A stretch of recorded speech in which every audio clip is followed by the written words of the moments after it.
Visa അടിച്ചിട്ടാ ഒന്നാം തീയതി കയറും. ഞാൻ നിങ്ങളുടെ ധൈര്യത്തിലായിട്ട് കയറുന്നത്. എനിക്ക് അവിടെ വേറെ ആരും ഇല്ല. അയ്മ, ഞാൻ 2000 ആദ്യമായിട്ട് ദുബായിക്ക് വരുന്നത്. അപ്പൊ ദുബായുടെ സ്പെല്ലിംഗ് പോലും എനിക്കറിയില്ല. എന്നെ ഈ കാണുന്ന നിലയിൽ എത്തിച്ചത് പൂക്കോട്ട് ഹംസാജിയ, എന്റെ വാപ്പ. മൂപ്പര മോനെ ഇങ്ങോട്ട് വരുമ്പോ ഞാനത് വരെ ആരാ നോക്കാ. നീ ധൈര്യത്തിൽ കയറിയോടാ, ഇക്കിലൂടെ അത് മതിക്ക, ഉണ്ടായാ മതി. മോനെ, എനിക്കൊരു കോൾ വരുന്നുണ്ട്, ഞാൻ പിന്നെ വിളിക്കാം. ഓക്കെ.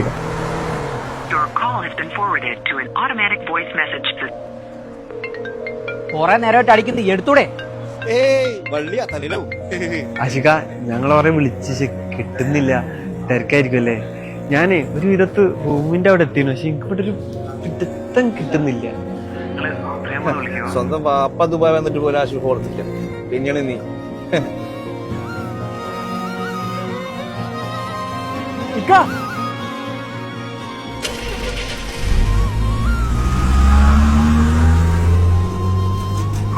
അമ്മ ആശുപത്രി ഒരു ജോബ് സെറ്റ് ആക്കുന്നല്ലേ. ഞാൻ അപ്പൊ അവിടെയാ, എന്തായാലും കിട്ടും. ശരി മാ, താങ്ക്. 11:02 ഒരു ബിരിയാണി കൊടുക്ക്. 11:02 എനിക്കെന്തേലും ജോലി തരും ഇവിടെ. ശമ്പളം ഒന്നും വേണ്ട, എന്തേലും കഴിക്കാനും റൂമ് തന്നാൽ. അങ്ങനെ ജോലിയൊന്നും ഇവിടെ ഇല്ലല്ലോ. ഇനി വേണം എന്റെ ഭക്ഷണം എല്ലാം കഴിച്ചിട്ട് പോടല്ലേ. കുഴപ്പമില്ല, നിങ്ങള് ജോലി റെഡിയാക്കിയതാണ്. പക്ഷേ ഞാൻ ദുബായിക്ക് വന്ന് ഇവിടെ സിറ്റുണ്ടെന്ന് അറിയില്ല, പൈസ ഇല്ല. ഫോണെടുക്കും.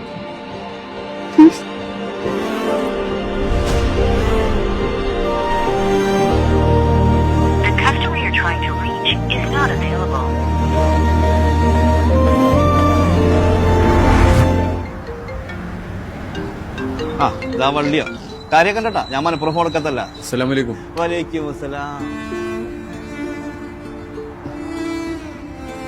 എനിക്ക് ജോലി റെഡിയാക്കാം. അത്ര പാങ്ങള് ജോലിയൊന്നല്ല, പക്ഷെ ഞാനായിട്ട് കണ്ടുപിടിച്ച. അല്ല, ഞാനത് മലപ്പുറം വിളിക്കാണ്ടെന്നല്ല. അത് കുഴപ്പമില്ലേക്കാം. എന്തായാലും നിങ്ങളോടും ഭയങ്കര നന്ദിയുണ്ട്. ഇവിടെ വന്നപ്പോ തന്നെ ഒരാളും വിശ്വസിക്കരുത്, നമുക്ക് നമ്മളെ ഉണ്ടാവുള്ളൂ പഠിപ്പിച്ചെന്ന്. ഇത് കുറച്ച് ബീഫ് വരട്ടിയതാണ്. വിസ അടിക്കാൻ വേണ്ടി നാട്ടിൽ പോയി. അപ്പം ഇപ്പം വന്നതാ. എനിക്ക് ഭയങ്കര ഇഷ്ടമാണ്.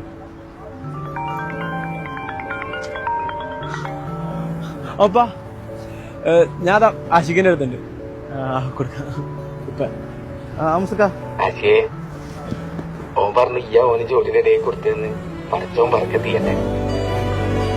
പോട്ടേക്കാം.